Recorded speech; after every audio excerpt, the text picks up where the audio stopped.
કંપનીની બેદરકારીના કારણે આગ લાગે છે અને એ આગમાં 16 જેટલા કર્મચારીઓ છે એ ઘાયલ થાય છે, દાઝી જાય છે. તેમાંથી 2 જેટલા કર્મચારીઓ છે એનું ઘટના સ્થળે જ મૃત્યુ થઈ જાય છે. હવે જે મૃત્યુ પામેલા પરિવારજનો છે એટલે કે પીડિત પરિવારજનો જે છે એ ન્યાયની ગુહાર સાથે પહોંચે છે આદરણીય ચેતરભાઈ વસાવા પાસે અને ન્યાયની માંગણી કરે છે કે અમને આમાં સન્માનજનક રાશિ અપાવો. ત્યારે એ પીડિત પરિવારને સાથે લઈ અને આદરણીય ચેતરભાઈ વસાવા એ પહોંચે છે ઝઘડિયાની જીઆઈડીસી મેટ્રોપોલિટન કેમિકલ સંસ્થામાં. ત્યાં સન્માનજનક વળતરની માંગણી કરવામાં આવે છે કે જે પરિવારે પોતાનો વાલસોયો ગુમાવ્યો છે, જે પરિવારે પોતાનો આધારસ્તંભ ગુમાવ્યો છે, એ ભવિષ્ય એનું સન્માનજનક રીતે જીવી શકે એના માટે એને યોગ્ય માંગણી, યોગ્ય વળતર આપવામાં આવે એની માંગણી કરવામાં આવે છે. ત્યાં અચાનક જ એ પોલીસ એટલે કે પ્રશાસન તંત્ર છે ત્યાં પહોંચી જાય છે અને એ પ્રશાસન તંત્ર છે એ પ્રશાસન તંત્ર સાથે સાથે ભારતીય જનતા પાર્ટીના આગેવાન પણ પહોંચી જાય છે અને એ ભારતીય જનતા પાર્ટીના આગેવાન અને પ્રશાસન તંત્ર સુનિયોજિત કાવતરના ભાગરૂપે એ આદરણીય ચેતરભાઈ વસાવાને ઉશ્કેરવાનો પ્રયત્ન કરે છે. આદરણીય ચેતરભાઈ વસાવા જે છે એમને ક્યાંક ને ક્યાંક કનડગત ઉભી કરવાનો પ્રયત્ન કરે છે, હેરાન અને પરેશાન કરે છે, તું તારી કરે છે. વાતોચીતોમાં ક્યાંક ને ક્યાંક ચર્ચાચર્ચી થાય છે અને પછી જે લાફાકાર સર્જાય છે અને એ ભારતીય જનતા પાર્ટીના આગેવાન જે જોવા જઈએ તો ખરેખર રીતે મૂળ વાતથી ધ્યાન ભટકાવવા માટે એ પ્રયત્નો કરી રહ્યા છે. મિત્રો જોવા જઈએ ને તો આ ઘટના અગાઉ 5 દિવસ અગાઉ 6 દિવસ અગાઉ બનેલી છે અને એફઆઈઆર થાય છે હવે. ક્યારે? તો કે ભાઈ એ ઘટના જોવા જઈએ તો ખરેખર આ એફઆઈઆર થઈ છે એ પણ ઘણા બધા સમયને ધ્યાનમાં રાખીને શંકા પેદા કરાવી રહી છે. કેમ કે આ એફઆઈઆર થઈ છે જ્યારે ભરૂચ જિલ્લા પંચાયત ભારતીય જનતા પાર્ટી હારી જાય છે ત્યારે એ જિલ્લા પંચાયત હારી જાય છે, અનેક તાલુકા પંચાયતો ભરૂચની હારી જાય છે ત્યારે એની ઉપર એટલે કે આદરણીય ચેતરભાઈ વસાવા ઉપર 3 એફઆઈઆર દાખલ કરવામાં આવે છે.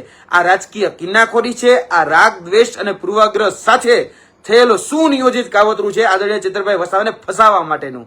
5 દિવસ પછી એફઆઈઆર દાખલ કરવામાં આવે છે અને પોલીસ અને જે ભારતીય જનતા પાર્ટી છે એ આ કંપનીને ક્યાંક ને ક્યાંક બચાવી રહી છે અને છાવરી રહી છે. શા માટે ભાઈ છાવરી રહી છે? શું કટકીનો હિસ્સો તમારા સુધી પહોંચી રહ્યો હતો? આ કંપની છે એ ક્યાંક ને ક્યાંક હપ્તો તમારા સુધી પહોંચાડી રહી હતી? શું હતું ભાઈ? અને ખરેખર જોવા જઈએ તો 23 તારીખે આ ઘટના બની તો 23 તારીખે ઘટના બની તો પ્રાઇમા ફેસી એવિડન્સના આધારે અથવા તો કદાચ કહી શકાય કે જે 0 એફઆઈઆર છે એ ના આધારે આની ઉપર એફઆઈઆર દાખલ કરવી દેવી જોઈએ, પરંતુ એફઆઈઆર દાખલ થતી નથી. 5 દિવસ પછી એફઆઈઆર દાખલ થાય છે. કેમ? કારણ કે આદરણીય ચેતરભાઈ વસાવા એની વળતરની માંગણી સાથે એ પીડિત પરિવારનો સાથે લઈને પહોંચે છે ત્યારે. અને એફઆઈઆર દાખલ ખરેખર કેવી થવી જોઈએ ખબર છે મિત્રો? એફઆઈઆર દાખલ થવી જોઈએ કે પૂરતા સેફટીના સંસાધનો નહોતા એ કંપની પાસે, બરાબર? જે જીઆઈડીસી ની મેટ્રોપોલિટન જે સંસ્થા હતી ખરેખર જયારે આગ લાગી ત્યારે શું એ સેફટીના સંસાધનો નહોતા તો એની ઉપર સાપરાધ મનુષ્ય વધનો ગુનો દાખલ થવો જોઈએ. 16 વ્યક્તિઓએ પોતાને ક્યાંક ને ક્યાંક જોવા જઈએ તો એની અંદર ગંભીર રીતે ઘાયલ થયા છે. 2 જે કર્મચારીઓ છે એને કામદારો છે એને પોતાનો જીવ ગુમાવ્યો છે, મજૂરે પોતાનો જીવ ગુમાવ્યો છે. તો એ કંપનીની ઉપર એફઆઈઆર દાખલ નથી થતી. એ મજદૂરોના જીવની કિંમત ક્યાંય કોઈ ગણતું નથી અને મૂળ મુદ્દાવાથી હવે ધ્યાન ભટકાવવા માટે આદરણીય ચેતરભાઈ વસાવા ઉપર એફઆઈઆર દાખલ થાય છે. હવે વિચાર તો કરો કે આદરણીય ચેતરભાઈ વસાવા, બરાબર, ખરેખર તો એ જીપીસીબીએ એ કંપનીને ક્લોઝર નોટિસ આપી દેવી જોઈએ. જીપીસીબીએ એની પર એક્શન લેવા જોઈએ. પ્રશાસન તંત્ર જે વહીવટી તંત્ર છે એને કંપની વિરુદ્ધમાં કાર્યવાહી કરવી જોઈએ. એ કંપની જ્યારે કર્મચારીઓને ખરેખર સેફટી નથી આપી શકતી, એનો નીતિ નિયમ પ્રમાણે જે નોર્મ્સ જે છે એ નોર્મ્સ પ્રમાણે જાળવણી નથી કરી શકતી તો ખરેખર કંપની ઉપર એફઆઈઆર દાખલ થવી જોઈએ. પણ એફઆઈઆર ચેતરભાઈ વસાવા ઉપર દાખલ કરવામાં આવે છે અને એ પણ ગંભીર એફઆઈઆર દાખલ કરવામાં આવે છે. કેમ? કારણ કે હવે ભારતીય જનતા પાર્ટીને દુખે છે પેટમાં અને કૂટે છે માથું એ પ્રકારનો ઘાટ ઘડાણો છે. જોવા જઈએ તો અનેક તાલુકા પંચાયતના ભરૂચની અંદર હારી ગયા છે ભારતીય જનતા પાર્ટીના લોકો. ભરૂચ જિલ્લા પંચાયત પણ હારી ગયા છે ભારતીય જનતા પાર્ટીના લોકો. એટલે દુખે છે પેટમાં અને કૂટે છે માથું એમ કરી અને એફઆઈઆર દાખલ થાય છે તો કે ચેતરભાઈ વસાવા ઉપર દાખલ થાય છે. સત્તા પક્ષ એ કિન્નાખોરી રાખી રહ્યો છે, સત્તા પક્ષ રાગ દ્વેષ અને પૂર્વાગ્રહથી કામ કરી રહ્યો છે. કંપનીને બચાવવા પોલીસ અને પ્રશાસન તંત્રની સાથે વહીવટી તંત્ર અને એની સાથે સાથે સરકાર એટલે કે ભારતીય જનતા પાર્ટી એ અત્યારે કંપનીને બચાવી રહી છે. શા માટે બચાવી રહી છે હું નથી જાણતો. કદાચ કટકીનો હિસ્સો, કદાચ કહી શકાય કે એ દાનનો હિસ્સો, બરાબર છે, ત્યાં સુધી પહોંચતો હશે કંપનીના માધ્યમથી તો જ બને. કારણ કે દાન ચોર તો પહેલેથી જ છે અને એ દાનના આપતા ક્યાંક પહોંચતા હોય તો જ આવું બની શકે. અત્યારે કામદારો અને મજદૂરોની લડત લડતા જે આગેવાનો જે છે એને ક્યાંક ને ક્યાંક ફસવાનો પ્રયત્ન થઈ રહ્યો છે. અને એવું નથી કે અમે આ પહેલી વખત જ આ મજદૂરો જે કામદારો છે કે આની વારે આવ્યા છીએ.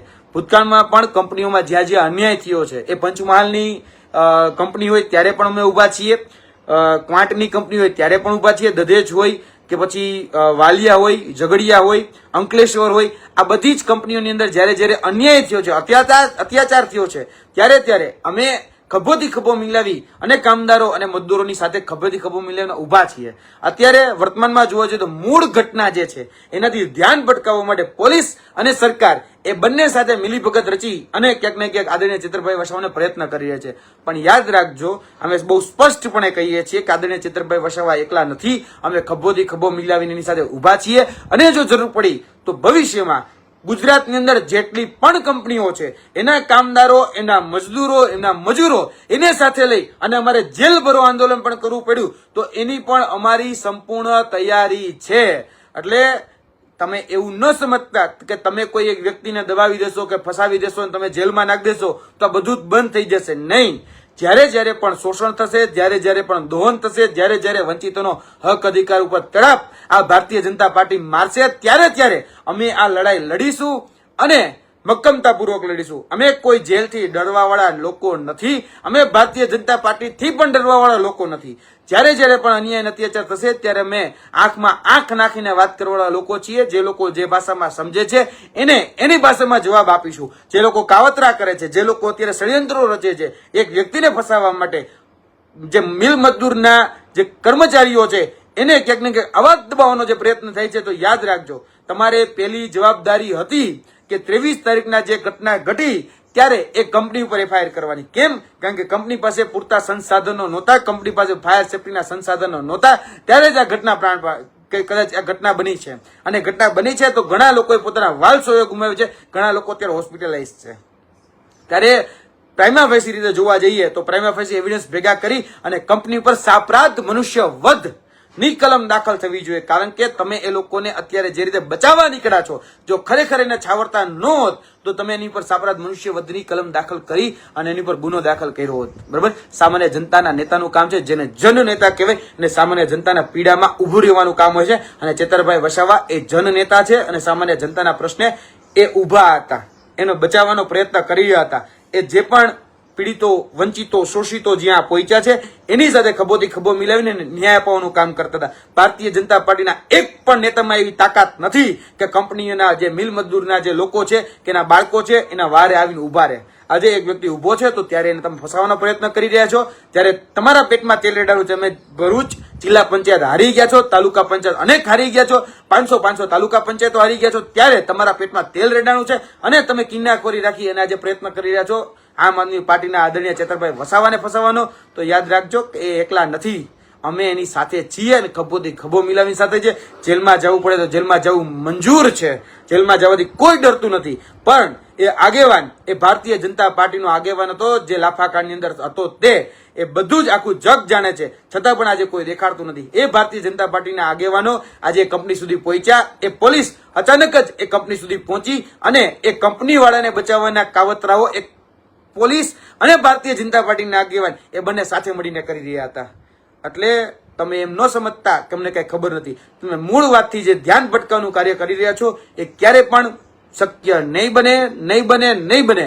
આવનાર દિવસોની અંદર જે ભાષામાં તમે સમજો છો એ જ ભાષાની અંદર ફરી વખત તમને જવાબ દેવામાં આવશે. તમે વોટ બેંકની ભાષા સમજો છો તો તમને વોટ બેંકની ભાષામાં જવાબ દેવામાં આવશે. તમે જે રીતે કહી શકાય કે ગરીબ, વંચિત અને શોષિતને જે રીતે હેરાન કરી રહ્યા છો, જે રીતે મજદૂરોને મજૂરોને હેરાન કરી રહ્યા છો, એનો અવાજ બનવાનું કામ અમે ભૂતકાળમાં પણ કર્યું છે. અલગ અલગ કંપનીઓમાં અમે પણ ઉભા રહ્યા છીએ.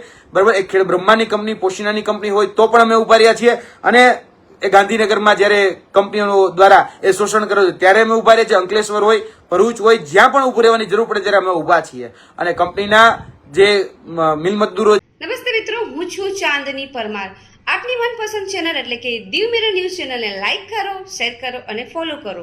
અને હા, તેમાં દરરોજ તાજા સમાચાર જોવાનું ભૂલશો નહીં. નમસ્કાર દર્શક મિત્રો, હું છું પાયલ બામભણિયા. આજના મુખ્ય સમાચાર, દેશ વિદેશ, ગુજરાત રાજ્યના તાજા બ્રેકિંગ સમાચાર નિહાળો દીવ મિરર ન્યૂઝ ચેનલ પર દરરોજ રેગ્યુલર.